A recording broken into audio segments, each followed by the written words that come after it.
right, we're back for another round of disciples discussion here at Bedford First Christian Church, and I'm a deacon here. I'm Lincoln Merchant. I'm Will Brown, and I'm pastor here.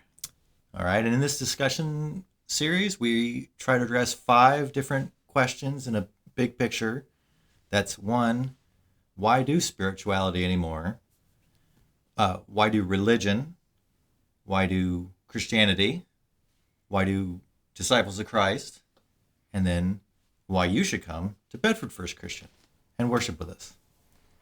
And today we're going to have another wide-ranging discussion, this time about politics. Ooh. Yeah.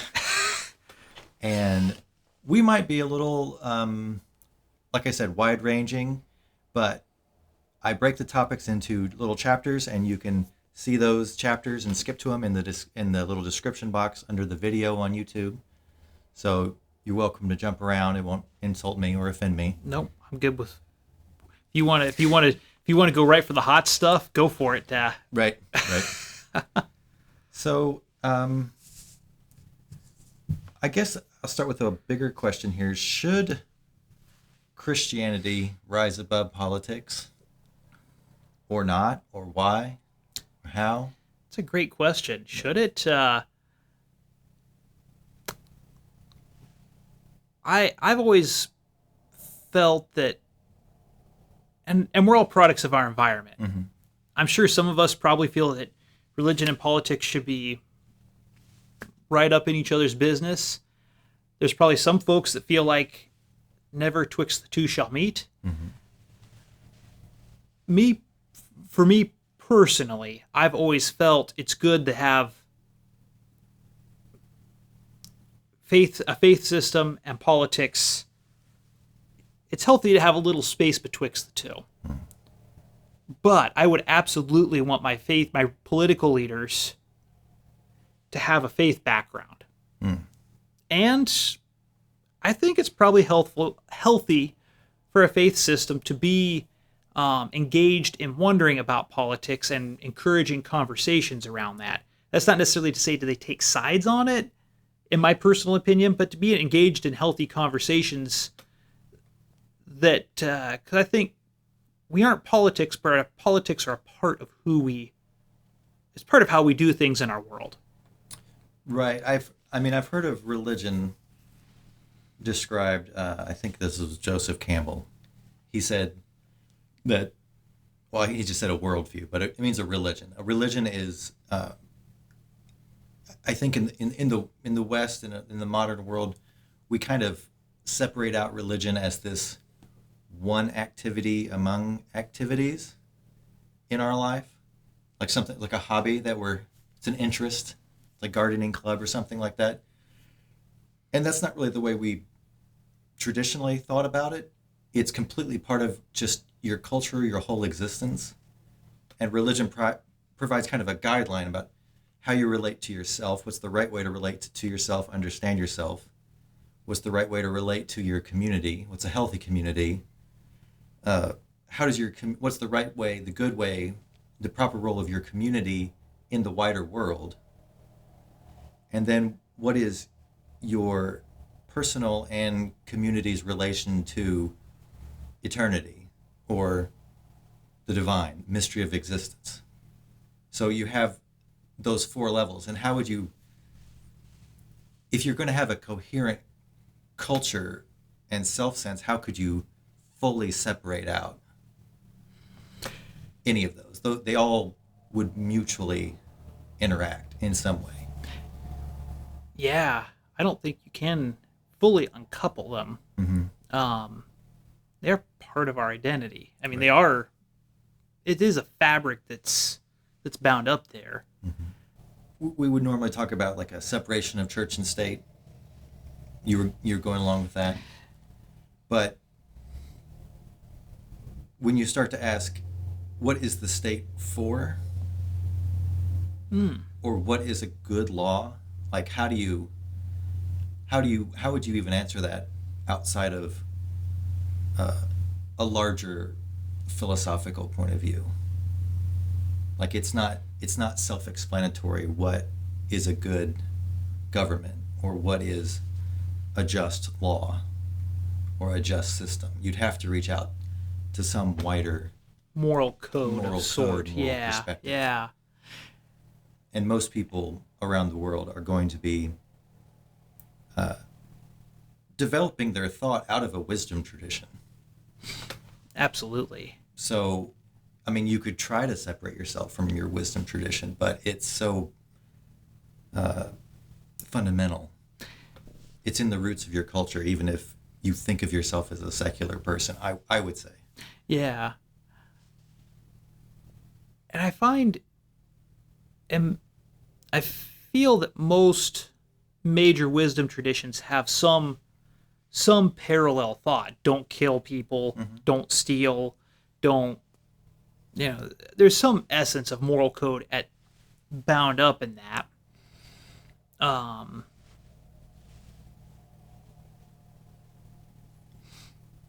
Right. It's a when things get more complicated, like when you get into like real uncertainties about what's the future of the country. Yeah. And I think that some conversations, some particular issues that faith systems, I think about some of the hot button issues in our current society.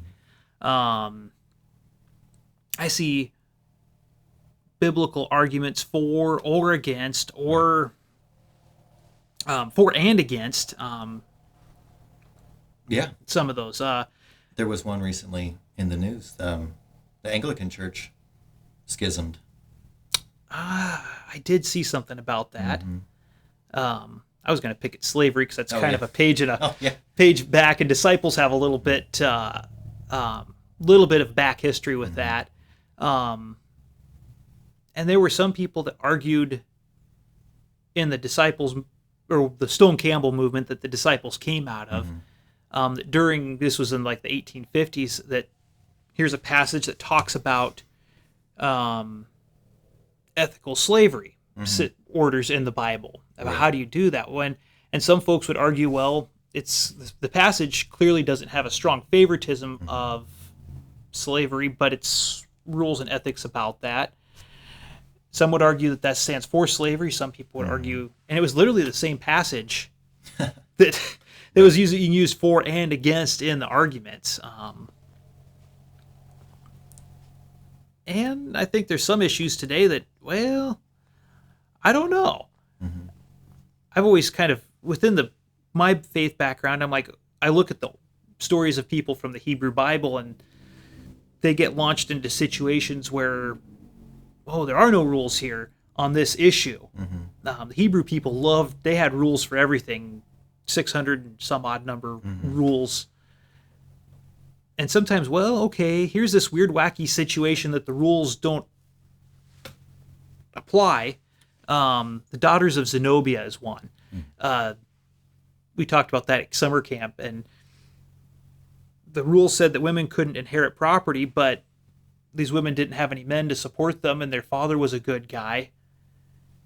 And so they appealed to the council, who appealed to Moses, who appealed to God, who came back and told Moses, well, of course they should inherit. And so Moses told the elders, who told the people, of course these daughters should inherit that if there's nobody to...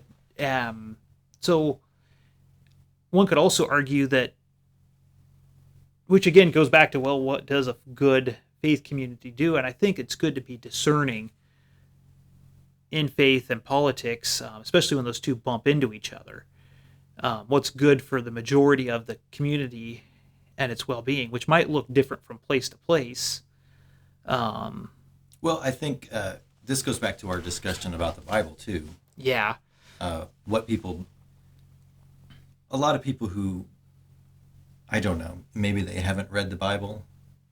They have in their head a sense that it is like a straightforward rule book about what to do in every situation. If only it were that simple. Right. Like you look up in the index, and here's what to do. Now sometimes there are wisdom stories and proverbs and very specific things, but oftentimes it's you have to put together different passages and discern, like you're saying, what is the Bible trying to tell me? And when you try to bring that straight to politics, you're probably covering up a lot of your own interests, because politics is it's a competition for prestige, wealth, and power. And that's what it is. And if you don't win that competition, you could be excluded from security, protection of the law. You could be excluded from access to resources. You could find yourself on the wrong side of discrimination bans, legal bans, all kinds of stuff like that. It's a big deal to lose, and it's a big deal to win at politics. That's true. Well, we were talking a couple before this about like community politics. Right. My neighbor and I have a shared structure. Our garage is a shared thing. Right. Thinking about that as a political issue. Right. We both could try to do something to win over the other one. We could turn this into a court battle in a court if we wanted to over this structure. Right. I'm incredibly grateful that my neighbor has a vested interest in what's mutually beneficial for us, as I do. And so we were kind of parsing out, well, what ought we to do in this situation that fiscally works for us, where we both can gain resources or assets out of this. But there is that competition, though. Yeah. We both had to. We're not really competing with each other, but we're more competing with ourselves to bring a good option to the table because it's mutually beneficial. Right. You'll both have to live with it. Yeah, exactly. And you don't have to fight it out. No, and we don't want the thing to fall down and be a giant mess. And another way to answer or ask the question, should Christianity rise above politics, is to say, maybe some Christians say no, it shouldn't, and other Christians say yes, it should try to. It's a transcendent value. And if I had to answer that, it'd probably be a both and. As much as I hate to kind of get around of being put in a pigeonhole, the two are intertwined. I think they have to walk hand in hand on some level. Too close, and I think one co-ops the other. Or you end up in a theocracy. Yeah. And then they're making political choices that grant themselves, surprise, surprise, prestige, wealth, and power. At the expense of anybody else not at the table. Yeah. In that and room. They're saying, God told me to do it. It's risky. Yeah. And I think, on the other hand, absolutely, that religion should rise above politics. It should be its moral compass and accountability to those elected to power and wealth and prestige. See that a little bit, and again, I'm leaning on kind of back on that Bible discussion. The prophets were that moral compass to the Israelite people for a long time. That's right. Like, hey, King so-and-so, you probably shouldn't be doing X, Y, and Z. You shouldn't be shacking up with your neighbor's wife and then lying about it and having him executed on things like that. You probably shouldn't be doing that. It's an uncomfortable place for those prophets to be in, I'm sure. Right. And I see... Well, a lot of them got killed. There's also that. There is some intrinsic risk with speaking truth to power. And I have to kind of think that maybe there's a way that with built and established, that work of building relationship building, Mm-hmm. that there can be trust enough to, hey, this needs to be something that's addressed, and then in turn follow through with that's good for the benefit of most people and benefits the city, state, nation, whatever, or neighborhood neighbors, that benefits the most people So, in an ideal situation. I mean, I think what you're saying is pretty reflective of what I know about the congregation, that religion should serve as a moral compass. Like, but it shouldn't be too involved in, like, decision making. There should be some separation of church and state. Or maybe moderation to it, yeah. Mm-hmm. And where that line falls is a tough thing to really gauge. Mm-hmm. Well, Jesus, he said in Mark 12:13-17, the question about paying taxes, right? Give to Caesar what's Caesar's, and Yeah. God what's God's. And they came to him and said to him, Teacher, we know that you are sincere and show deference to no one, for you do not regard people with partiality, but teach the way of God in accordance with truth. Is it lawful to pay taxes to Caesar or not? Should we pay them or should we not? But knowing their hypocrisy, he said to them, Why are you putting me to the test? Bring me a denarius and let me see it. And they brought one. Then he said to them, Whose head is this and whose title? They answered, Caesar's. Jesus said to them, Give to Caesar the things that are Caesar's, and to God the things that are God's. And they were utterly amazed at him. No, that's a great answer. And then we can't do that with our currency because it has the leaders of our nation and In God We Trust printed on it, on our currency. Right.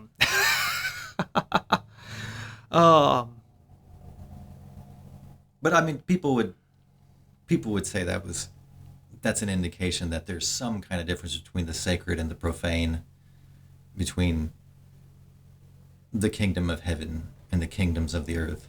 Yeah. They're, like you said, they're related, but they're not, I think we're saying they're not exactly the same. No. And I think there might be moments, and that kingdom of heaven is such a fleeting thing.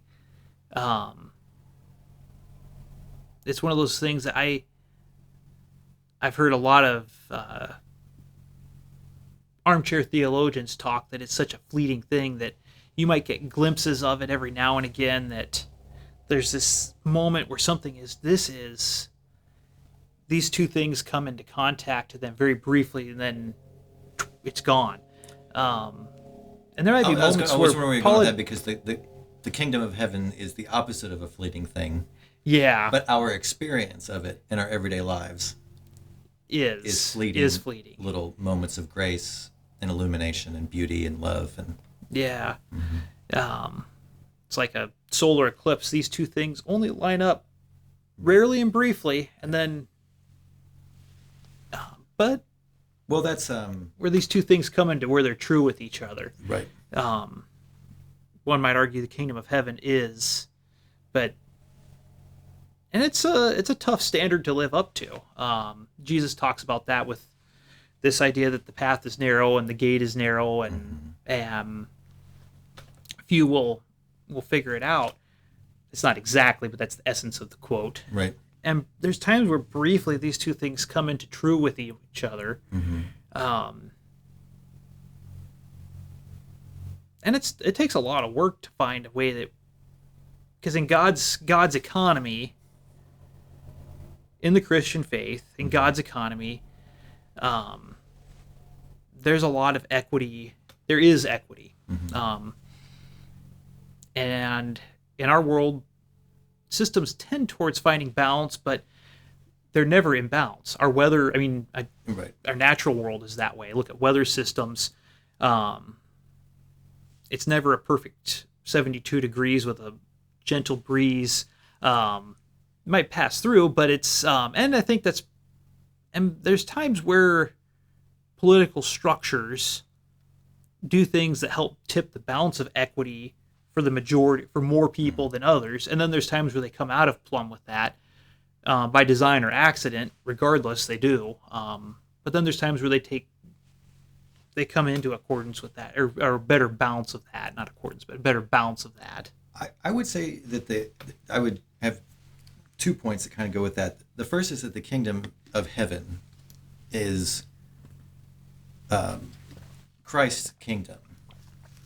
It's better than, it's always going to be better than anything we have Absolutely. on earth. We can't just build it. If we did better, like it's the ultimate good that's hopefully through the Holy Spirit pulling all of us upwards over time towards it. But we won't get there. Christ gets there. Christ will get us there. In the end, though. Yeah. It's the end. It's the end of history. And I think there's a problem on the political right and the political left on both sides. And one side, on the left, you would call it like a progressive utopia. And on the right, you would kind of call it a golden age nostalgia, where you're imagining that things were almost perfect or could be almost perfect. They either were in the past, that's what makes you conservative, or they will be in the future, that makes you progressive. But they're both everyday life. And when we get there, or if we went back there, it'd just be human beings doing fallen world stuff. And it will be in the future. Like, it's compared to the kingdom of heaven. Yeah, I would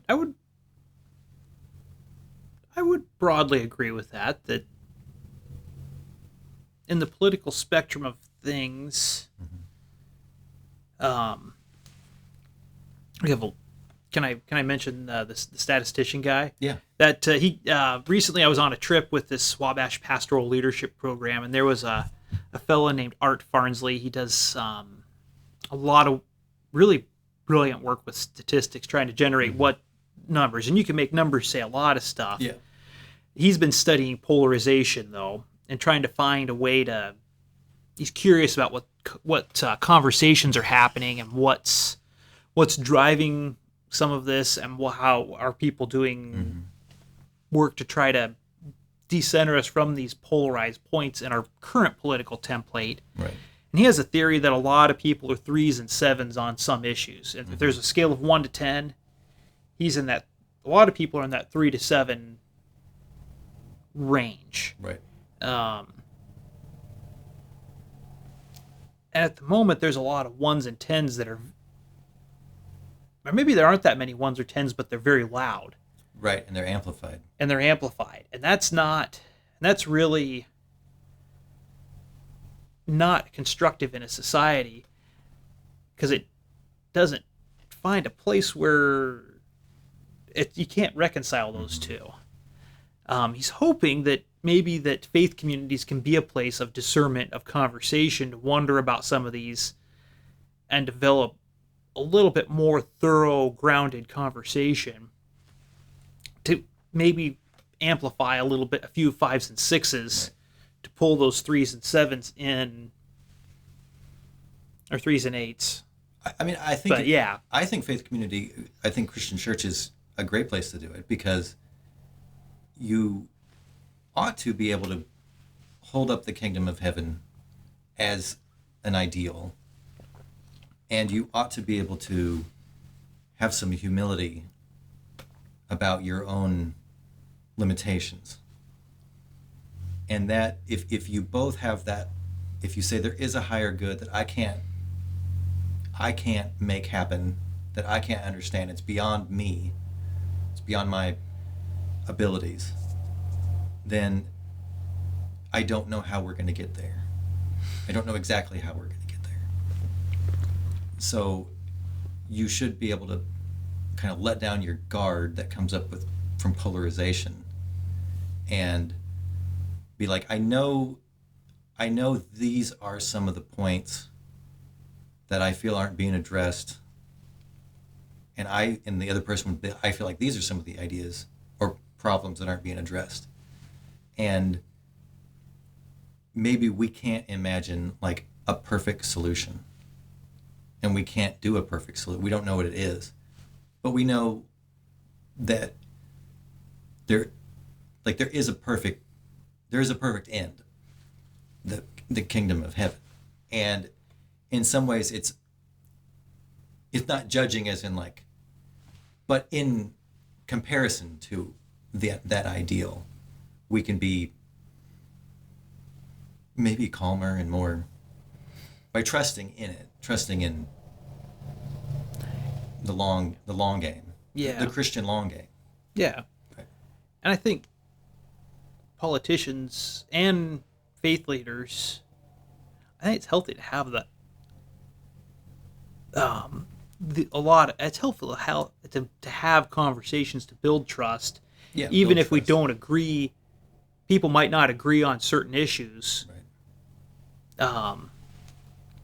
I've heard a couple people reminiscing here locally this week on previous political leaders in Bedford, Republican leader and a Democratic leader. The two would go fishing together.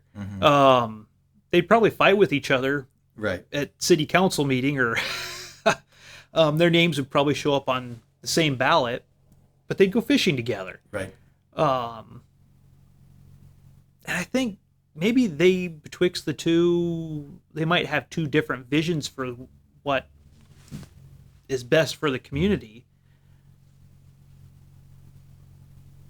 But I think that kingdom of God does exist when those two different visions can be parallel. And for me, that's a kingdom of God moment. Well, Right. these two, the lion and the lamb, Right. I don't know which one's which. We're not going to worry. That's Right. beside the point. But two things that shouldn't mix can be Right. in relationship, because that does create an environment where maybe these are two different trajectories, but maybe there's a place where they can intersect briefly. Right.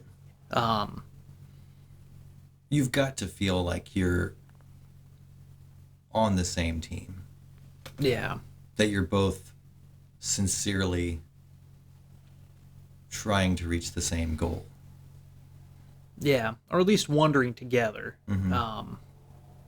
Even if the goals differ, at least there's a Well, that's why you can have a very meta spiritual goal. yeah. That's what I kind of mean by it transcends all of earthly life. Yeah. So you're putting your whole community in relationship to that. Yeah. We had I feel like the Swabash programs teased this question out a lot. We had a city planner come in. They had a whole session on community development, and they had a city planner come in, and the city planner was talking about all these, how much work it takes to build a subdivision, to get the utilities organized and the infrastructure like grocery stores to follow,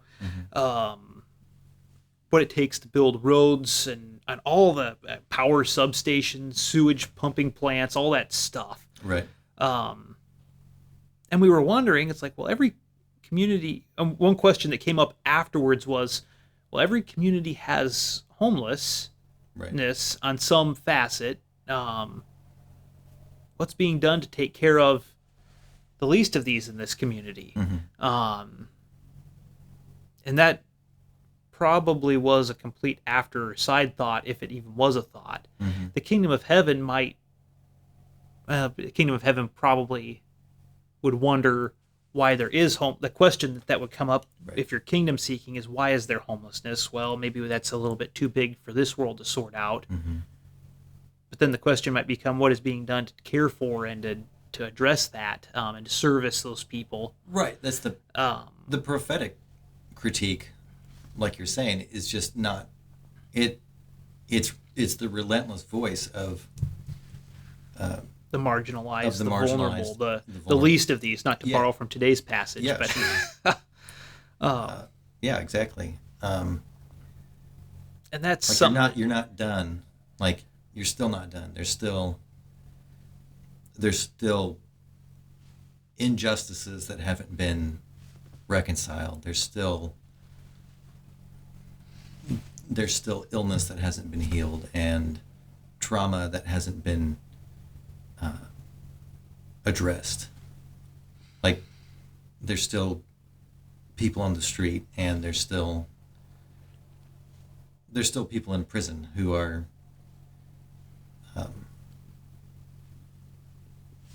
lonely and yeah, there's redeemable. yeah. And there's all this brokenness and fragmentation, if you will. So the denominational level has this. Our mission statement is seeking wholeness in a fragmented world. Sounds great. It's been around for a while. I don't know exactly when disciples adopted that as their mission statement. I'm sure there's a documentation on it somewhere. I just didn't find it. But the idea of that phrase, as best I can track it, dates back to the 60s. It's not a new concept at all, though. There's references to that idea probably as long as there's been things fragmented. But it's trying to seek wholeness, or trying to seek a better. There's a lot of things in life that fracture and break, and how do we pull those pieces together? Right. There's an ancient. People feel terrible right now about fragmentation, polarization, like we were talking about earlier. But it feels like it's like things are on the edge of calamity and collapse and wars and rumors of wars, and it's those things of the end of of an end. And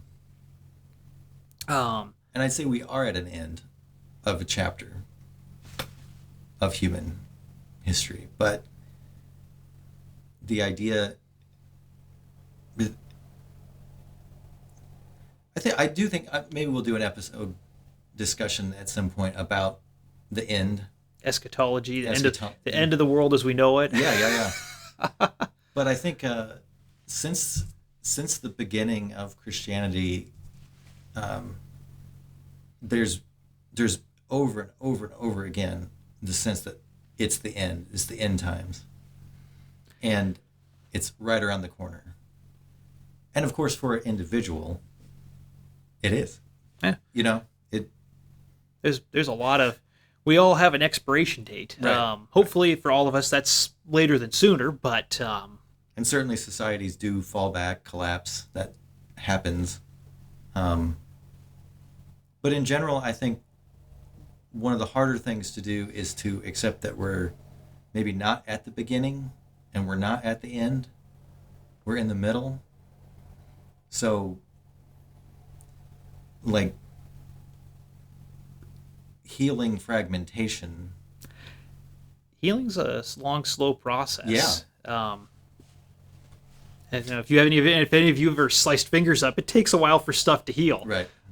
But you can end up with something that's stronger as a result. I've heard it said, thinking about practical metaphors, bones when they break, that fracture ends up being stronger than the original bone. And there's an ancient Eastern practice of, if you have a teacup that gets broken, that you use molten gold to solder all the pieces back together, and you end up with this just gorgeous, one-of-a-kind piece of art. And I would argue that our societal structures, politically or governmentally or otherwise, being able to work through, and I think it's absolutely true in churches, communities, being able to work through something difficult does build resilience. It also takes a lot of emotional work, it does take a toll. Right. The human energy that goes into working through something is tremendous, but you do end up with groups of people, whether you worship together, show up at the city council hall or the whatever.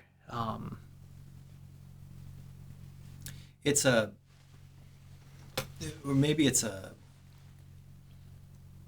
you have to relax from, if you have faith in Christ, maybe you can relax the idea that if you just do X, Y, and Z, things will be good,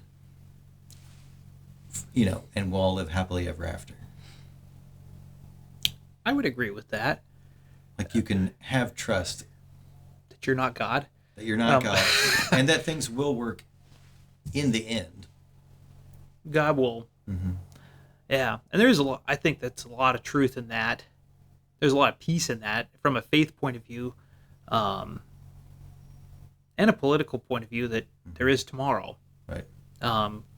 If from a faith point of view, God's at work tomorrow.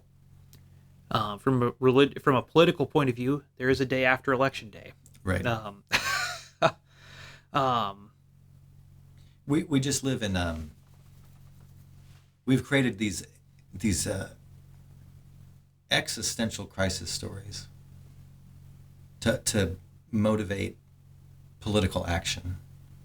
Like, we're always on the precipice of, from the right, just a total collapse into Sodom and Gomorrah, and from the left, this eco-fascist collapse. Like, it's these nightmares stories, and we're telling ourselves that if we can just win this next election, if we can just beat these guys and get this done, then it'll be a new utopian golden era. And that's probably not going to happen. Probably not. Now, things could get bad, and I'm not trying to say that if you lose in the political competition, it can be terrible. And that is also within the realm. And while me personally, I can be an optimist to a fault. Mm-hmm. But there is a breaking point of things too. Sure. A system that's constantly under duress will eventually will be overwhelmed with Right. something over time. Right. I'd say I have a kind of an institutional moderational bias by personality a little bit. I'm always looking to see, has this happened before? Is this really that new? Like, that's the kind of way I look at some of these situations, because it's easy to forget. It's easy to feel hyped up, but you also don't want to explain away your own motivation to activism. No. If you feel inspired to act, if you've really used your discernment and made sure it's a good motivation, then you should. We had Pastor George preaching about his work with, like, the homeless community and stuff, and Yeah. he had to step outside all kinds of comfort zones Yeah. over the years to do that. Did a lot of, and that he found some small corners where he could make some change that may have had some radical outcomes in the ecosystems of where he was at the time, or the structures and systems, and political and otherwise. It's just tough to find those little 1 or 2% changes that you can make within these structures to try to. And that's not to say that everything has to change, but it is good to be engaged on some level. Right. If no one's engaged, that's not a good place to be either. Right. Well, that's the old thing. Like, if there were no prophets yelling at the kings, "Hey, Yeah. don't do that," right. and if there were no kings trying to develop and to help build wealth for the nation and to drive that along, and the prophets were running the show, hey, there might not be any homelessness, but there might not also be any roads or Right. cities to live in. The king will say to those on his right hand, "Come, you who are blessed by my Father, inherit the kingdom prepared for you from the foundation of the world. For I was hungry, and you gave me food. I was thirsty, and you gave me something to drink. I was a stranger, and you welcomed me. I was naked, and you gave me clothing. I was sick, and you took care of me. I was in prison, and you visited me." Then the righteous will answer him, "Lord, when was it we saw you hungry and gave you food, or thirsty and gave you something to drink? And when was it that we saw you a stranger and welcomed you, or naked and gave you clothing? And when was it that we saw you sick in prison and visited you?" And the king will answer them, "Truly I tell you, just as you did it to one of the least of these brothers and sisters of mine, you did it to me." So that's a pretty, along with the Beatitudes, I mean, it's a pretty classic statement of Christian values, of not just extending the prophetic critique from ancient Hebrew times, but forward into universal compassion, empathy, justice, mercy, all that kind of stuff. Yeah. That especially churches, that some churches really grasp onto Yeah. to make their mission statement. But I wanted to also say, Now, did you end that at 40? That's Matthew 25. Did you go through 40 beyond that? no, I didn't talk about the goats. Okay. All right. Because I noticed And that's not to say that is this passage goes on, and it's rather condemning also of those on the left hand, the goats, if you will, who do not do those things. Who do not do those things. Right. I felt that was driving that point further, and there probably is something to be said for, positive behavior has positive results, negative behavior has negative results, and it didn't fit the parameters of this morning, Right. To drive that point further. But sorry, that was just personal indulgence. Oh no, that's To ask them wonder that, but that's pushing that prophetic critique into transcendent moral principles, like being a bad king, oppressing the widow and orphan. yeah, Like, that's bad. Don't do that. Like, yeah. That's yeah. But I did want to say, I think people get kind of confused, and it is worth bringing this up just briefly. I think charity as a Christian practice, as a Christian spiritual practice, is the practice of not just being nice and not just being helpful, but spiritually working to see Jesus, see the divine spark in every person, no matter what low situation they're in. And that's what makes it a little bit different from secular charity, and it makes it very different from government welfare programs. A lot of government welfare programs did come out of Christian ministries that lobbied the government to get them going, or just even like public education systems. But I feel like the Salvation Army were the ones, I don't remember if it was the 1880s Depression or the 1930s Depression, but they were the ones who were really saying, like, look, we are overwhelmed. Like, we can't, because charitable contributions would rise and fall with the economy. Yeah. So, therefore, you need counter-cyclical spending. I mean, it leads right into, like, FDR stuff. Like, it's so, but when the government is doing something, the government is making people do things. They're being good, but they're not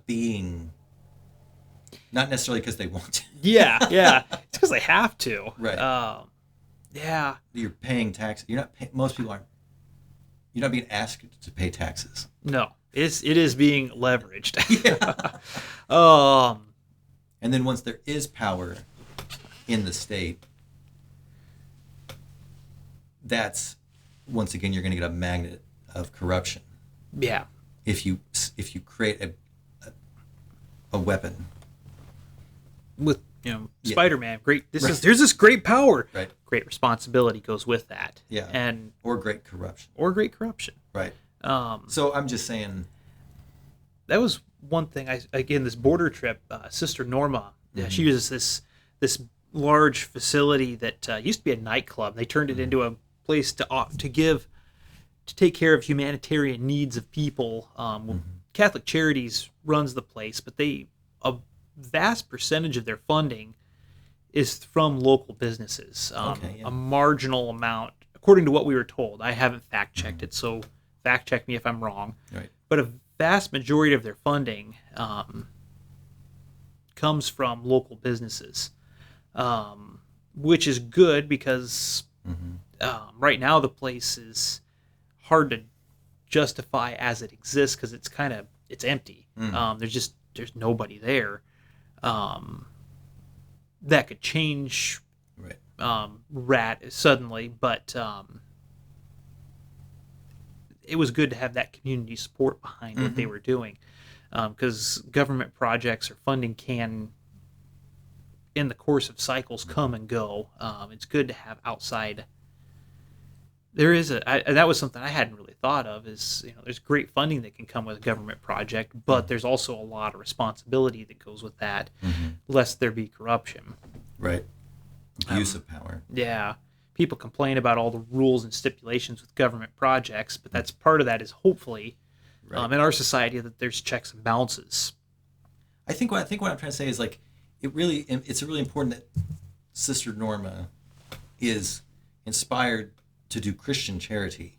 Yeah. Like it's coming from, let's say it's very sincere. It's coming from her heart, the heart of her heart, which is the love of Christ, reaching out to the divine spark and the love of Christ in all these migrants who have needed help at different times. And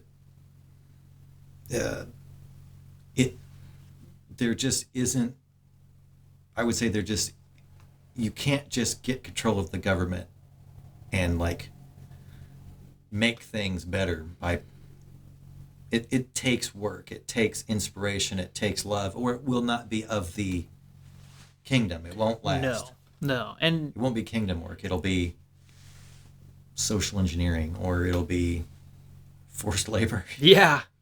And on some certain level, that's just the reality of government too, is that even at its best, there is social engineering. It's just hopefully that this is a thing that's best. But it is good to have, what she's doing is 100% relationship driven, Right. Which makes it possible to do what they do. And she had stories of, we need a Xerox machine to print. Right. I have my document. I just need to get it in a paper, and so they print it out. She said that they literally wore the machine out, but it was donated from a local company to do that. Nice.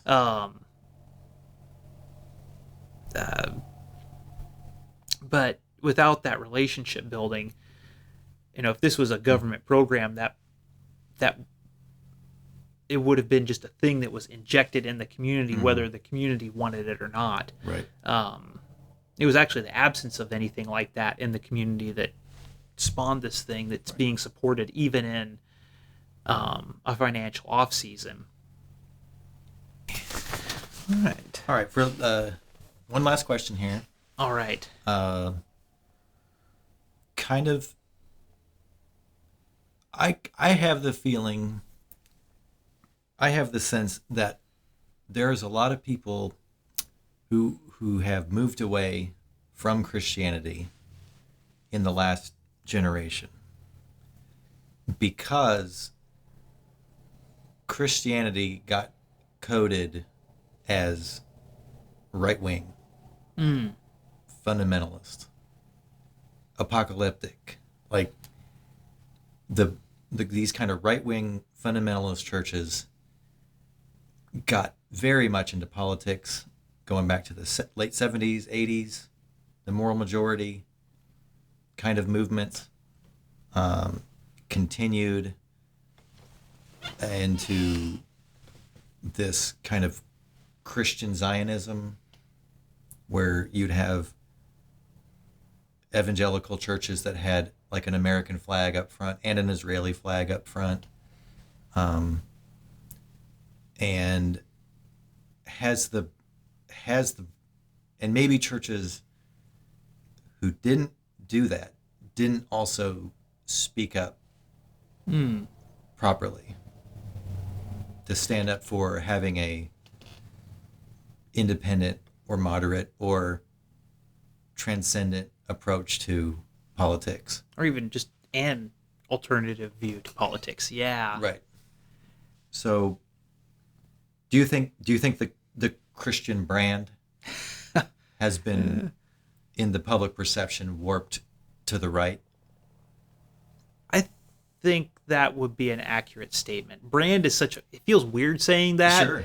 The public perception. The public perception of Christianity that's very closely aligned with conservatively political points. I mean, it's almost a checklist you can go down, pick your hot button issue, and it's... What do you think about abortion? What do you think about immigration? What do you think about gay rights? What do you think about...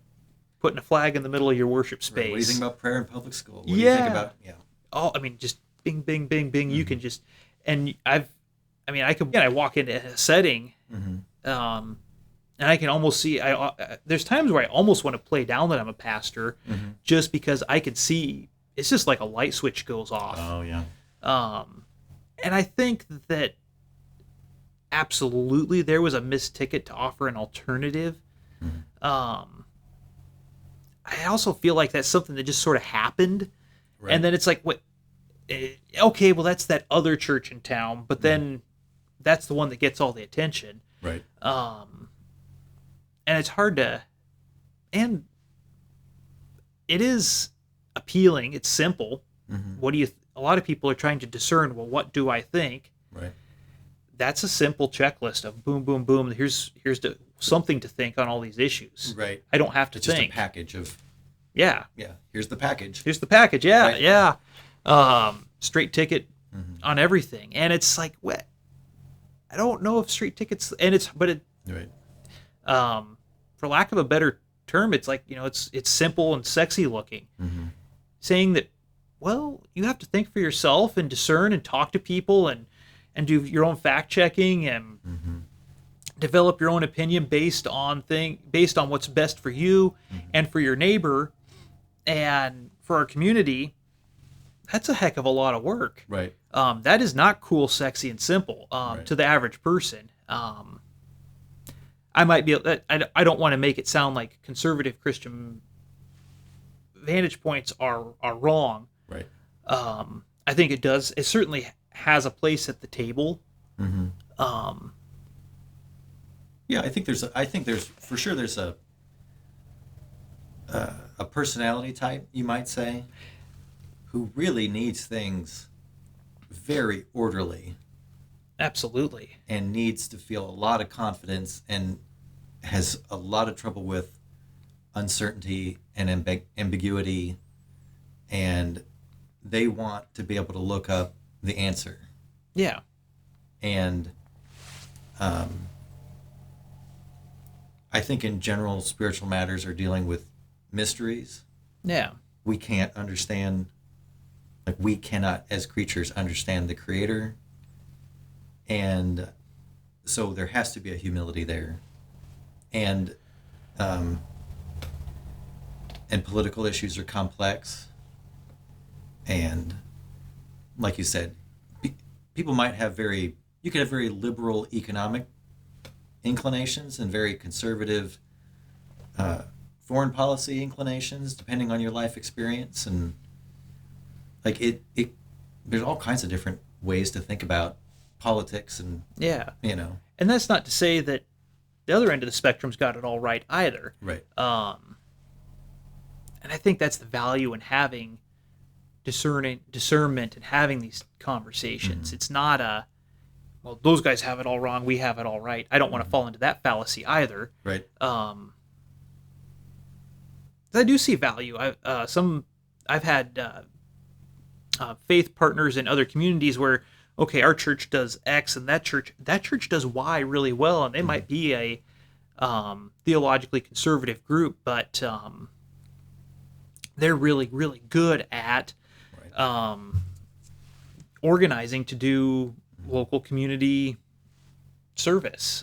There's a couple churches I know of that were they rocked at that. Right.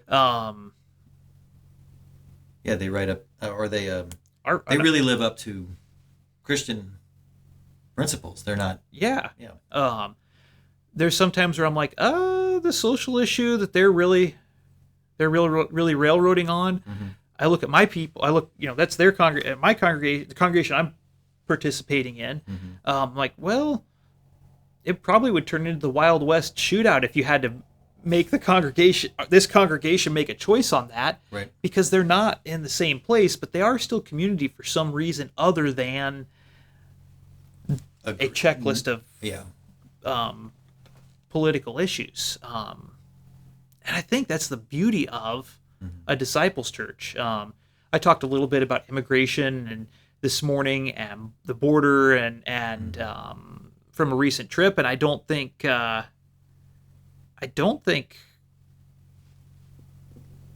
you could find a singular issue completely in the congregation that everybody would agree on. Mm-hmm. I didn't turn up the heat too far. I'm just kind of wanting to take the temperature a little bit and see where the body is, and just stick to this is what we witnessed. There's a lot of conclusions that somebody could draw from that.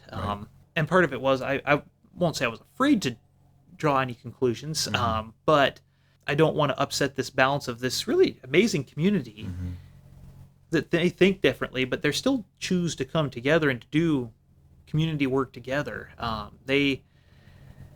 This congregation, between the work that they do to own and operate a church camp, which is a lot for a single congregation to chew on. Right. I really have to commend this congregation on that. But values raising up good kids. Yeah. And the Life Food Pantry and the Earth is Mission and the Coat Bank and Men's Warming Shelter, and these are the missions of the church. Yeah. And are those conservative? Are those liberal? Are those don't really seem either way. No. So they might get, one could probably check them into one box or the other, but I think with working with those groups, they really probably try to stay outside of those political checklists, in so much as they're able to. And it changes too. I think some of it's fascinating. Different things drive and motivate different people on different issues. And I think a little slice of the kingdom of God has enough resilience to people disagreeing on one small issue, something that doesn't threaten that kingdom of God. Right. It's just a little bit of seasoning in the pot, of, if you will, of this larger thing. And I look at it, the range of different faith communities in our community. No one church has got it totally figured out, us included. But I do think that having some, it is nice having some congregations where somebody, it's really important that they checklist XYZ in this bracket, XYZ in that bracket. They've got their places, and I think I look at our congregation, it's a place where people can maybe even wrestle with some of these things and build a little bit of knowledge and insight and some discernment, some nuance, if you will, to our congregation at its best, I think, can be that. Because, man, I think if you picked any hot button issue, abortion, climate, border, those things that you shouldn't bring up at the family table at home, because, that's too contentious. Well, I look at our church and I'm like, well, these guys I don't know. They're all over the place, but they are a place where they occasionally will talk about it and wrestle with it a little bit. They are a faith community for some other reason. Mm-hmm. I have to think that is a little reflection of what the kingdom of God can be like, in my personal and highly biased opinion. Well, I think that's a great place to close off for today. And All right. Oh yeah, I think my son said to always say, like, subscribe, comment, share. Yes. A couple people I see say smash that like button. Right. Hey, go for it. You can always unsubscribe if you don't like us. That's right. Just kidding.